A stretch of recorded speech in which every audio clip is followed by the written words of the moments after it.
கடகம் இது வரைக்கும் கடகம் கஷ்டம் கஷ்டம் நஷ்டம் அஷ்டமச்சனி பயங்கரமான ஒரு பாதிப்புல இருந்திருப்பாங்க. எல்லாத்துக்கும் ஒரு நிவர்த்தியா இந்த டைம் வந்து அவங்களுக்கு இருக்கு சார். எதிர்பார்ப்பு என்ன? 2020லேருந்து எனக்கு அஷ்டம சனின்னு அம்மா சொன்னாங்க. அப்பதான் நான் சினிமாக்குள்ளார என்டர் ஆனேன். என்னுடைய மூவி வந்து ரிலீஸ் ஆகல. இப்ப டாப் இன்ஃப்ளூயன்சர் ஆகி சீரியல் ஆர்டிஸ்ட் ஆயிட்டேன். இப்ப திருப்பி மூவி சைன் பண்ணிருக்கேன். தேஜஸ்வினி 1200 கோடிக்கு ஒரே வாரிசு. அதாவது நல்லபடியா ரிலீஸ் ஆகி நான் சினிமால ஹீரோயின் ஆகணும். அவ்வளவு அது கேட்கலான்னு தான் வந்திருக்கேன். கடகராசி ஆயில்ய நட்சத்திரம். இந்த ஆண்டு வந்து ரூல் பண்ண போறதே கடகம் தான் சார். ஓ ஐயோ ஐயோ, இவங்க என்ன பண்ண போறாங்கன்னு அப்படின்னு நினைச்சிட்டே இருப்பாங்க. ஆனா கம்ப்ளீட்டா வந்து எல்லா இடத்துக்கும் ஒன்னா போகணும்னு ஆசைப்பட்டா எப்படியா முடியும் பண்ண உடனே பிப்ரவரி மந்த்ல இருந்தே அவங்களோட எல்லா குட் லக்ஸும் ஸ்டார்ட் ஆக போகுது. கடகராசி பூச நட்சத்திரம். என்னை பொறுத்த வரைக்கும் வேலைக்கு சோறு கிடைக்க மாட்டேங்குது சார். பிரச்சனை அதுதான். 2016 கோயம்புத்தூர் வந்தேன் படிக்கிறதுக்காக வந்து MBA முடித்தேன். முடிச்சதுக்கப்புறம் நான் தான் ஹாஸ்டலில் இருந்தேன். அப்புறம் பேச்சுலராக இருந்தேன். அப்படியே அங்கேயே கல்யாணம் ஆகி செட்டில் ஆகிட்டேன். சரி, கல்யாணம் பண்ணதுக்கப்புறம் சோறு கிடைக்குமான்னு பார்த்தா அப்பயும் எனக்கு கிடைக்கல. அது மதியம் ஒரு 3 மணிக்கு 4 மணிக்கு கிடைக்கும். மறுபடியும் 6 மணிக்கு கிடைக்கும். அவ்வளோதான், முடிஞ்சு 2 வேலை தான் முடிஞ்சோம், அதோட முடிச்சிருவாங்க. வேலைக்கு சோறு கிடைக்கணும். தொழில் எப்படி இருக்குன்றத பார்க்கணும். அந்த வேலைக்கு காலையில் சாப்பாடு உங்களுக்கு மத்தியானம் கிடைக்குது. விடிய காத்தால 11 மணிக்கு எந்திரிக்கிறாங்க. அப்புறம் எப்படி கிடைக்கும் சார்? ஆவுனா மதுரைக்காரன் நல்லா ஃபுட்டு சாப்பிட்டு வளர்ந்தவங்கன்னு சொல்லுவாங்க சார். இல்லை சார், நான் இப்போ ப்ராப்பராக பண்ணிட்டு இருக்கேன் சார். 3 வேளை சாப்பிடுங்க. அதில் கிளம்பும் போது 8 மணிக்கு சூடா இட்லி இருக்கும் சார். மதியம் லஞ்ச் பேக்ல ரைஸ் தான் இருக்கும். ஸ்கூல் முடிச்சதுக்கப்புறம் 4 மணிக்கு சாப்பிடுவேன். மறுபடியும் 7:30 மணி 8 மணிக்கு ஒரு தடவை சாப்பிடுவேன். 4 வேளை சாப்பிட்டு 2 வேளை சாப்பிட வச்சா என்ன சார்? இல்லை சார், இப்போ ப்ராப்பராக தான் சமைச்சு கொடுத்துட்டு இருக்கேன். சும்மா என்ன மாட்டி விடுறதுக்காக இப்படி சொல்றாங்க சார். 3 உனக்கு குறவழி வரைக்கும் சோத்த போட்டு வண்டியில ஏத்திட்டு வந்ததுக்கு உன்னால என்ன பண்ண முடியுமோ அதை பண்ணிட்டேன். மந்த்ஸா நான் கரெக்டாக சமைக்கிறேன் சார். கல்யாணம் எத்தனை வருஷம் ஆச்சுமா? 2 வருஷம். கடக ராசிக்கு எப்படி இருக்க போகுது? பாசக்கார பயவில்லைங்கன்னு சொன்னோன்னா அது கடகராசி தான். 5ஆம் இடத்தை குரு பார்க்கும்போது லவ் பண்றாங்களா, சக்சஸ் ஆகும். 7ஆம் இடத்தை குரு பார்க்கிறாரு. கல்யாணம் நடக்கலையா, வீட்டுல மேலதாளத்தோட கல்யாணம் மிக சிறப்பா நடக்கும். திருமண உறவுல பிரச்சனை இருந்துச்சா அந்த பிரச்சனை சரியாகும். சரிங்களா? பாக்கியம் கொட்டும். அப்படியே ஒளி வீச போறாங்கன்னு சொல்லலாம். பாலாஜி படிக்கட்டில் நடந்து போறப்ப கீழே விழுவாங்க சார். கடுமையான பொருளாதார சிக்கல். எந்த பொருள் அவங்களுக்கு அத்தியாவசியமா தேவைப்படுதோ இந்த வருஷம் ரிப்பேர் ஆகிட்டே இருக்கும். Food poison. வெளியூர் நீங்க கேட்டீங்களா சார்? வெளியூர் போறப்ப சாப்பிட்டா செட் ஆகாது. வெளிநாட்டில் வேலை செய்யக்கூடிய கடகராசிக்காரர்களுக்கு வேலை போயிடும். அதே மாதிரி வேலையில் இருக்கவங்களுக்கு உயரதிகாரிகள் இவங்களே வேலையை விட்டு போற அளவுக்கு டார்ச்சர் பண்ணுவாங்க. நாய் கடிக்கும், விஷப்பூச்சி கடிக்கும், ஏதாவது ஒரு விஷக்கடி இவங்க அனுபவிப்பாங்க. சொல்லி முடிக்கிற அந்த பாடி லாங்குவேஜ் மியூட் பண்ணிட்டு பாலாஜி பேசுற பார்த்தா ஐயோ சாரிங்க, சாரி. It's okay. உங்க வாழ்க்கையில் எல்லாமே சிறப்பா நடக்கும். ஓஹோன்னு நீங்க வருவீங்க. இனிமே தான் உங்களுக்கு அற்புதமான காலகட்டம் வரும். எல்லாமே சிறப்பாக நடக்கும். அப்படிதான் இருக்கு. மியூட் பண்ணிட்டு ஓபன் பண்ணா ஒன்னும் விளங்காது. சந்திரனோட ஆதிக்கம் பெற்ற ராசி அது. சந்திரனாலே நம்ம என்ன குணம் சொல்லுவோம்? 15 நாள் வளரும், 15 நாள் தேயும். என்ன பாட்டு டெடிகேட் பண்ண சொன்னீங்க? அப்படி போடு போடு. அப்ப வந்து மனசு ஒரு நிலையாவே இருக்காது. பயங்கர குழப்பவாதீங்க. என்ன நினைச்சாலுமே ஒரு முடிவு அவங்களால எடுக்கவே முடியாது. நான் அப்படியே போடுறேன். நீங்க அந்த செயினை பூரா அப்படியே கழட்டி இதுக்குள்ள போட்டு. பெண்களா இருந்தாங்கன்னு வச்சுக்கோங்க, துணி கடைக்கு போனாங்கன்னா செத்தாங்க கடைக்காரங்க. ஆனா இந்த வருஷம் செம. அவங்களுக்கு தான் வந்து ஒரு கோல்டன் பீரியட்னு வச்சுக்கோங்களேன். அதுல 3 கம்பி அண்ணன் சொந்த கம்பி. இதத்தான் அப்பப்ப கழட்டி கம்பியை நீட்டிட்டு இருக்கேன் அண்ணன். இப்ப ஹஸ்பண்ட் அண்ட் ஒய்ஃப் இருக்காங்கன்னு வச்சுக்கோங்க. இப்ப கடகத்துல வந்து 3 நட்சத்திரம் இருக்கும். புனர்பூசம் இருக்கும், பூசம் இருக்கும், ஆயில்யம் இருக்கும். கலட்டுறீங்க டேய், இதுல மொத்தம் 14 கம்பி இருக்கு. அதுல 3 கம்பி அண்ணன் சொந்த கம்பி. இப்ப அவங்களெல்லாம் கரெக்ட் பண்றதுக்கு ஒரு சின்ன டிப் சொல்றேன். இப்போ ஆயில்யம்ல இருக்காங்கன்னு வச்சுக்கோங்க, ஹலோ குயிஸ் ஸ்பீக்கிங், யாருங்க பேசுறது? அவங்களுக்கு வந்து லட்டு ரொம்ப பிடிக்கும். அது நீங்க வந்து வாங்கி கொடுத்தீங்கன்னா நீங்க சொல்றதெல்லாம் கேட்பாங்க. இன்ஸ்பெக்டர் தானே பேசுறது? இன்ஸ்பெக்டரா? அப்படியே வச்சுக்க. இதே பூசமா இருந்தாங்கன்னா பாசந்தி. ஹவுஸ் ஓனர்லாம் குடும்பத்தோட வெளியூர் போனாங்கன்னா பாசந்தி வாங்கி கொடுத்தீங்கன்னா அவங்கள நம்ம வந்து சே நம்ம மேல எவ்வளவு பிரியமா வாங்கி தராங்கன்னு ஏமாத்துற மாதிரியும் இருக்கும், நம்ம பேச்ச கேட்க வச்ச மாதிரியும் இருக்கும். அந்த திருடங்க கிட்ட இருந்து வீட்டை பாதுகாக்கணும்னா புனர்பூசத்துக்கு வந்து எனி ஸ்வீட், தேன் அந்த மாதிரி கலந்து கொடுத்தோம்னா அவங்களுக்குள்ள இருக்க உறவும் வந்து சுமூகமா இருக்கும். எவ்வளவு நாளா தொழில் பண்றோம், மறப்பமா நாங்க. சார் அவங்க சொல்றது உண்மைதான் சார். எனக்கு லட்டுனா ரொம்ப உயிர். எப்படி கரெக்டா சொன்னாங்கன்னு தெரியல. அக்காயிடுவீங்க அந்த அளவுக்கு கிளியரா. நிஜமாவே எனக்கு லட்டு தான் நான் வந்து ரொம்ப ப்ரிஃபர் பண்ணுவேன். தீபாவளினா வந்து ஃபர்ஸ்ட் வந்து எங்க அம்மா கிட்ட கேக்குறது லட்டு இருக்கா, அதான் நான் கேட்பேன். எனக்கு நாம எப்ப பிறப்புறீங்க அதையும் கேக்குறீங்க? அது ரொம்ப ஷாக்கா இருக்கு அவங்க சொல்றதே. அப்படியே யார் என்ன சொன்னாலும் கடகராசி கேட்குற மாதிரி இல்லை. இப்போ அவங்களுக்கு தான் இந்த காலமே சல்யூட் அடிக்க போகுது சார். நான் ஒரு ரைடுக்கு போறேன், போயிட்டு வரட்டா? Thank you sir.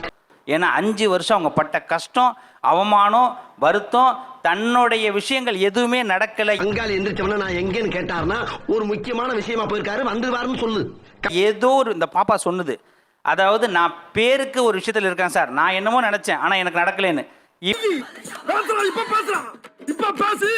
இப்போ அது நினைச்சதும் நடக்க போகுது சார். மூவியினுடைய பர்த் ஸ்டாரே பூச நட்சத்திரம் தான். கிட்டத்தட்ட 12 வருஷம் கழிச்சு கடகராசியில உச்சமாறார். கல்யாணம் ஆகாத 80s கிட்ஸ் 90s கிட்ஸ் எல்லாருக்கும் இந்த வருஷம் கடகராசியில் பிறந்தவர்களுக்கு மேரேஜ் முடிஞ்சிடும். இதெல்லாம் கேட்கும் போதுங்க சார், ஆணி போய் ஆடி போய் ஆவணி வந்தா டாப்பா வந்துருவான்னு சொல்றது ஞாபகம் வருதுங்க சார். நிஜமா இந்த 5 வருஷமா அவ்வளோ கஷ்டம் தாங்க சார். எப்படியோ நானும் நல்லா ஏதாவது கொஞ்சம் டல்லானா கூட போடா போக்கத்தவன உனக்கு எதுக்கு பணம் தரணும், உன்கிட்ட வேணா குடுக்கல சட்டம். ஏதோ ஒரு சில கமெண்ட்ஸ் வச்சு இல்ல நல்லா பண்ணணும், நல்லா வீடியோ எடுத்துடணும், நமக்காக இவங்களாம் என்கரேஜ் பண்றாங்களே அப்படின்னு வீடியோ எடுத்துருவாங்க சார். இருந்தாலுமே ஏதோ ஒரு டவுன் ஆயிருவாங்க சார். இன்னொன்னு மெயினா கேட்க வேண்டியது மெடிக்கல் இஷ்யூஸுங்க சார். ஏதோ ஒரு பிரச்சனைனால வந்து ஹாஸ்பிட்டல் போயிட்டு வந்துட்டே இருக்கிற மாதிரியே இருந்ததுங்க சார் கடகராசிக்கு. அது போய் கொஞ்சம் அது இல்லாம நார்மல் ஆயிருமா 5 வருஷமா கஷ்டப்படுறோம் சார். காணிக்க போ கொடுத்துருக்கானே. ஆமாங்க சார், நிஜமா சார் நீங்க 2 பேரும் சொன்னது அப்படியே உண்மைங்க சார். 100% சார், அப்படியே உண்மை. இந்த வருஷம் வந்து அவங்க மிகப்பெரிய சக்சஸ்ஃபுல் 100% கடகராசி காத்துட்டு இருக்கு. கடகராசி அதாவது பார்த்தீங்கன்னா ரூபா நோட்டில் சம்பாதிக்காம டாலரில் சம்பாதிக்கிற காலகட்டம் ஓடிட்டு இருக்கு.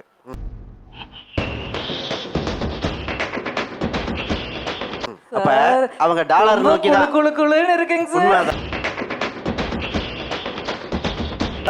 இப்போ அவங்களுக்கு வண்டி வாகனம் இடம் இப்பெல்லாம் ஆல்ரெடி ஒரு சிலர்ல காரு பைக்கில் புக் பண்ணியிருப்பாங்க.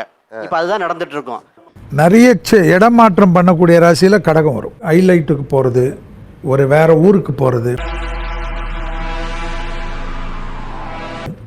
இருக்கிற வீட்டிலேருந்து பெட்டர்மெண்ட்டாக இன்னொரு வீட்டுக்கு போகிறது, பொசிஷன் மாறுறது, கௌரவம் கிடைக்கிறதெல்லாம் கடகத்துக்கு வரும் இந்த வாட்டி. கடகம் இருக்கக்கூடிய வீட்டில் வந்து நிறைய சுபகாரியம் நடக்கும். கூட பார்த்துட்டு புக் பண்ணிடுவாங்க. நிச்சயமாக இந்த இடம் அமையும். வெளிநாடு சம்பந்தப்பட்டது, வெளி மாநிலம் சம்பந்தப்பட்டது அருமையாக இருக்கு. இதில் ஒரே ஒரு கவனிக்க வேண்டிய விஷயம்னா பார்ட்னர்ஷிப் போடும் பொழுது இந்த பக்கம் ஆண் அந்த பக்கம் பெண், அந்த பார்ட்னர்ஷிப் போடக்கூடாது. அவன் கிடக்கிறான்டா மயிராண்டி, அவனுக்கு என்னடா தெரியும் கூட அருமை. ராகு இருக்கு, ஜென்ஸ் போடலாம், கொஞ்சம் கவனமாக பார்த்து போடணும். வேலை சம்பந்தப்பட்டதுல மனசுக்கு பிடிச்ச வேலையாக இருக்கும். உயர் பதவிகள் கிடைக்கிற காலகட்டம் வந்தாச்சு. குறிப்பாக 5ஆம் இடத்தை குரு பார்க்கறனால குழந்தை பாக்கியத்துக்கு அற்புதமான காலகட்டம் இது. டுடே ப்ரோகிராம் கேன்சல், போங்கடா போய் புள்ள குட்டிகளை படிக்க வைங்கடா போங்கடா. 2ஆம் இடத்துல ஒரே ஒன்று இருக்கு, ஹெல்த் இஷ்யூஸ். அந்த கண்ணு பல்லு, ஒரு சிலருக்கு வயிறு சம்பந்தப்பட்டது.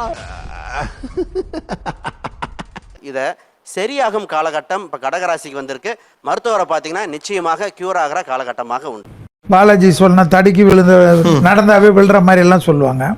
ஆனால் வீறு நடை போடுற ராசியில் வந்து நான் பார்க்குற வரைக்கும் கடகம் தான் பக்காவா இருக்கு. இது எல்லாம் பொது பலன் தான்.